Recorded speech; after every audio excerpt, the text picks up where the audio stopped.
We're counting down the 10 game-changing warship upgrades you missed in 2025. From unexpected hypersonic missile retrofits to secret AI combat overhauls and stealth-busting sensor breakthroughs, these upgrades transformed old hulls into next-generation threats, often under the radar of official headlines. Which hidden innovation redefined naval warfare the most? Let's find out, starting with number 10. USS Zumwalt was supposed to be the Navy's next-generation gun cruiser. By 2025, the two massive 155mm turrets, once the centerpiece of its $9 billion design, were gone. In their place, 4 towering 87-inch launch tubes, each capable of holding 3 hypersonic conventional prompt strike missiles. Shipyard photos from Ingalls, dated December 2024, show the unmistakable deck surgery, forward magazines stripped out, new blast bulkheads welded in, and the first LLM-VLS modules lowered into place.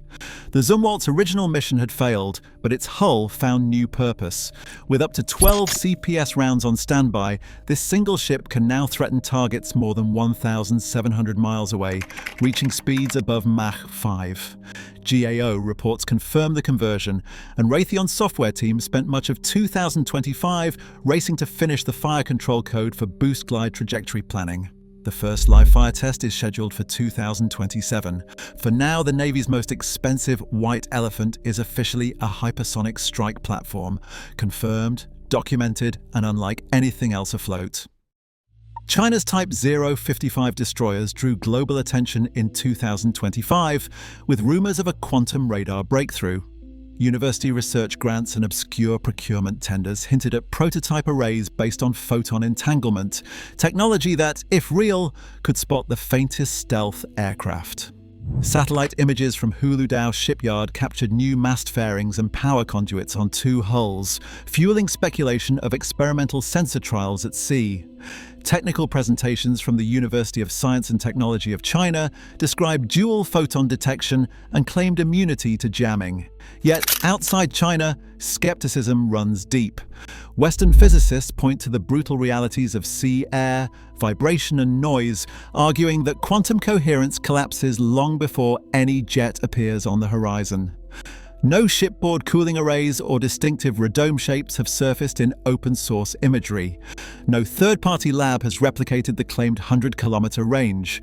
The PLA has issued no confirmation, and Chinese state press remains silent. For now, the quantum radar story is all shadows and whispers, potentially revolutionary, but anchored only by circumstantial evidence and the anxiety of air campaign planners. Burke-class destroyers entered 2025 with a new edge, AI-driven upgrades to the Aegis combat system. Procurement records show Raytheon and Lockheed teams pushing updates to shipboard consoles, rolling out machine learning threat classifiers trained on thousands of real and simulated engagements. The effect is immediate. Where legacy systems took over a minute to process a complex missile salvo, the AI-enhanced Aegis now delivers intercept solutions in as little as 10 to 15 seconds. This speed doesn't just shave time, it changes the entire calculus of missile defense, especially against hypersonic threats and drone swarms. Pentagon legal reviews and congressional hearings reveal sharp debate over rules of engagement. Some officers demand a human finger on every trigger, while others argue for human-on-the-loop oversight to keep up with saturation attacks. The Navy's own metrics confirm the shift: response times cut by more than half, audit logs tracking every AI decision, and new protocols for operator veto authority. In the background, defense lawyers and oversight committees weigh the risks and responsibilities of letting algorithms decide when seconds mean survival. At Sevmash shipyard in Severodvinsk, the Kirov-class battlecruiser Admiral Nakhimov stirred from decades of dormancy. By February 2025, both of its nuclear reactors had been restarted, one in December, the other just weeks later, restoring full power to a ship that had been laid up since 1997. Satellite images captured the hull's gradual movement from dry dock to outfitting quay, then out into the White Sea under its own steam by mid-August. This was not a cosmetic overhaul. Russian shipyard worker leaks and state media coverage pointed to a complete core replacement, new cable runs and demagnetization procedures, all aimed at extending the ship's life by at least 20 years.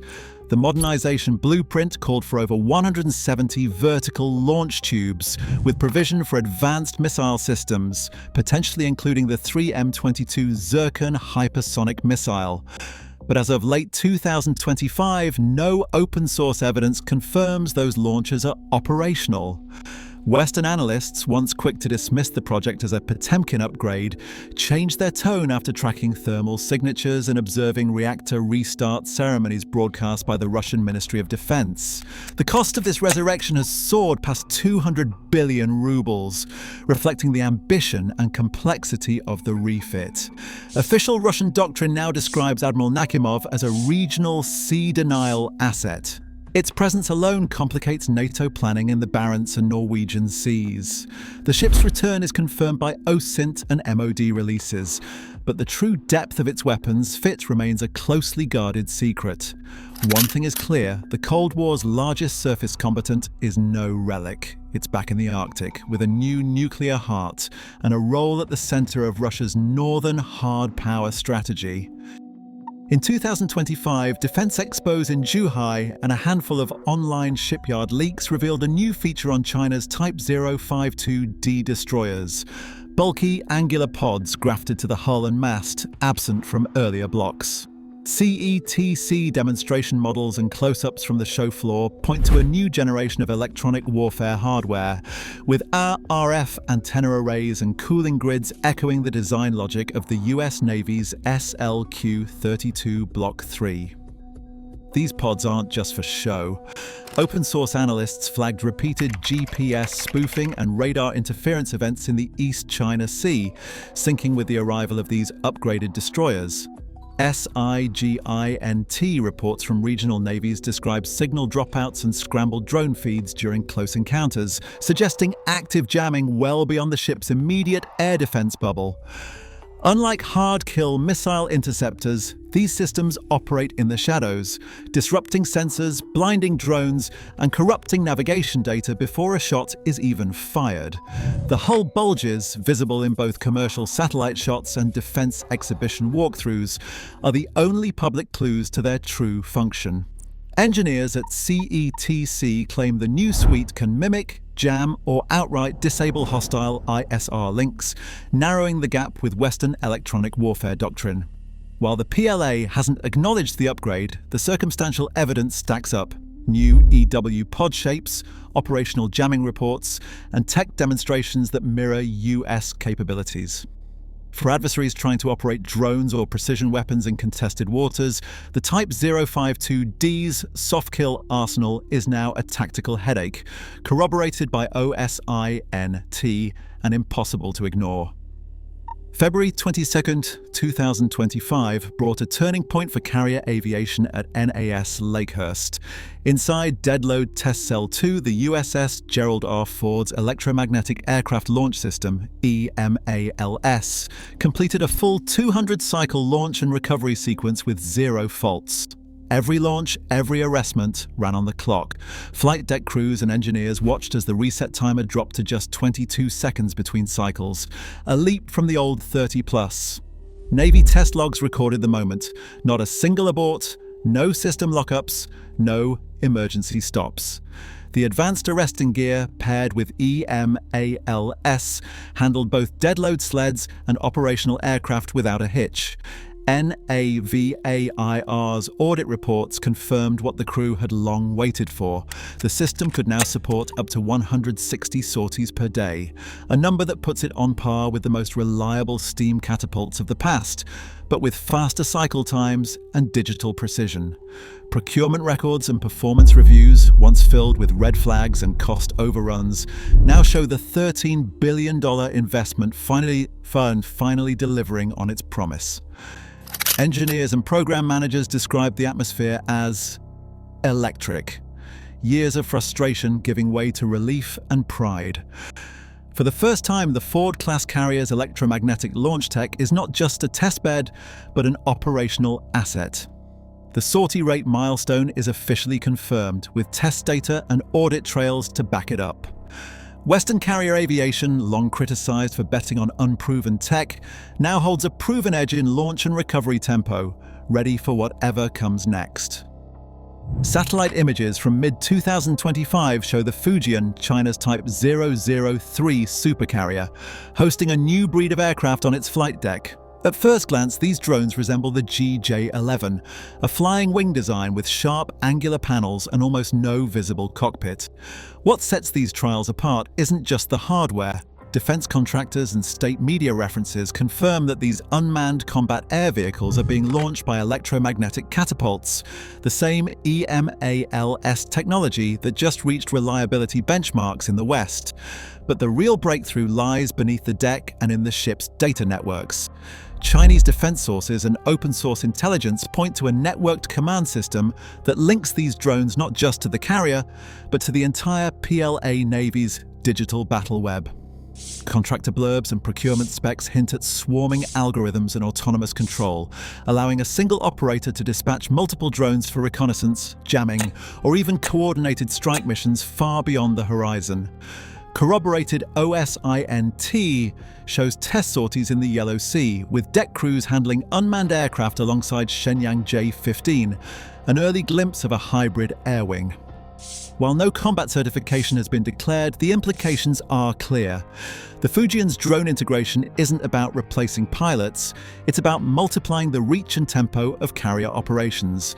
With autonomous assets tied directly into network-centric warfare, China's Navy is quietly positioning itself for massed, coordinated air operations that could overwhelm traditional defenses. The evidence is visible from orbit, echoed in state media, and confirmed by technical documentation. 2025 is the year the carrier air wing began its transformation. In 2025, the Virginia-class submarine fleet quietly entered experimental territory. Deep in DARPA's budget records, a line item for quantum comms for contested undersea pointed to a prototype system, blue and green laser and quantum optical links, tested on one Block 5 Virginia boat. The premise is deceptively simple. Certain wavelengths of light, especially in the blue-green spectrum, can slip through seawater's so-called optical window, carrying bursts of encrypted data where radio waves fail. Traditional underwater communications force submarines to surface or float antennas, risking detection. Early results with the new system show data rates and ranges that, while modest, hundreds of meters at best, allow for real-time message bursts without breaking the surface. The physics are unforgiving. Light scatters and fades quickly underwater, especially in murky or turbulent conditions. To reach even these limited distances, engineers rely on high-powered, tightly focused beams, precision hull windows, and photodetectors sensitive enough to catch single photons. DARPA's own attenuation studies, referenced in their 2025 awards, confirm the challenge. Every meter of seawater eats away at the signal, and any misalignment or cloudiness can kill the link. But for submarine captains, even a short-range, undetectable channel is a leap forward in stealth command and control. No surfacing, no radio sniffers, no delay. Internal Navy memos, flagged as experimental, stressed the limits, line of sight only, bandwidth capped, and still years from fleet-wide rollout. But the strategic logic is clear. With ghost communication, a submerged sub can receive orders or send back contact reports in near real time, all while running silent and fast. The risk of interception drops to near zero. For adversaries, the prospect of a connected, invisible hunter-killer beneath the waves adds a new layer of uncertainty, one that can't be tracked on any radar or mapped by traditional signals intelligence. The technology is still in its infancy, but the direction is set. The deep ocean is about to get a lot less silent and a lot more unpredictable. In 2025, a Royal Navy Type 23 frigate quietly entered the directed energy arms race. HMS Argyle, long a workhorse of the fleet, became the testbed for the UK's first shipboard laser weapon, an installation confirmed not by press releases, but by procurement logs, patent filings, and a handful of redacted Ministry of Defence communications. The system, developed by BAE, and Kinetic Q, draws on a fast-discharge battery bank and a complex web of water cooling loops to sustain a laser output estimated between 100 and 150 kilowatts. This isn't a science project. Leaked sea trial reports from the Celtic Sea describe at least 3 successful intercepts against maneuvering drones at ranges out to 2 kilometers. No official images exist, but defense analysts have traced the modular laser mount to Argyle's forward deck, matched by new power conduits and auxiliary cooling gear visible in dockside photos. The engineering hurdles are formidable. High-energy lasers generate immense heat, demanding continuous cooling and rapid cycling to avoid damaging sensitive optics. Battery arrays, built for instant discharge, must be recharged between shots, setting a practical limit on sustained fire.